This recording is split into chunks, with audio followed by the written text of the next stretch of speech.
অবশেষে C truck চালুর মধ্য দিয়ে দ্বীপ উপজেলা কুতুবদিয়ায় সূচিত হলো আধুনিক যোগাযোগ ব্যবস্থার। এতে দ্বীপবাসীর যোগাযোগের পাশাপাশি পর্যটন সহ অর্থনৈতিক বিকাশে গতি সঞ্চার হবে, এমনটাই আশাবাদ সবার। বঙ্গোপসাগরের বুকে দ্বীপ উপজেলা কুতুবদিয়া ঘনবসতিপূর্ণ ২১৬ বর্গ কিলোমিটার আয়তনের দ্বীপটিতে অধিবাসী ২ লাখের বেশি।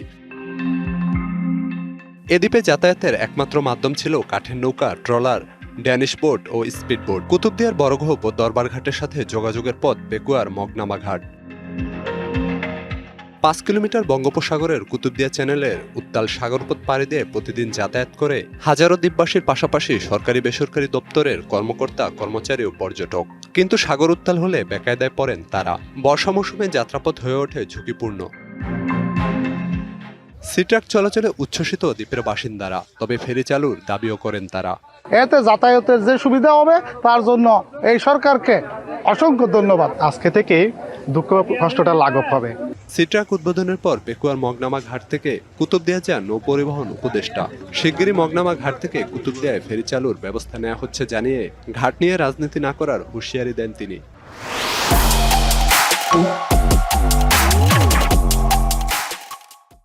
উদ্বোধন না করলে এটা আরো পিছিয়ে যাবে। এটা চলবে, এটা হয়তো মার্চ এপ্রিল পর্যন্ত চলবে।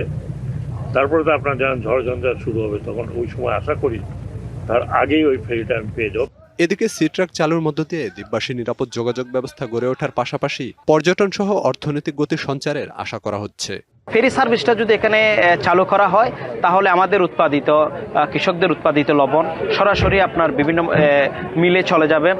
২০০ যাত্রী ধারণ ক্ষমতার সি ট্রাকটি মগনামা ঘাট থেকে প্রতিদিন সকাল ৯টা, দুপুর ২টা, সন্ধ্যা ৭টায় কুতুবদিয়ার উদ্দেশ্যে ছেড়ে যাবে। আর কুতুবদিয়া থেকে পেকুয়ার মগনামা ঘাটের উদ্দেশ্যে ছাড়বে প্রতিদিন সকাল ৭:৩০টা, বেলা ১২টা এবং বিকেল ৫টায়। জনপ্রতি ভাড়া নির্ধারণ করা হয়েছে ৩০ টাকা। DBC news desk.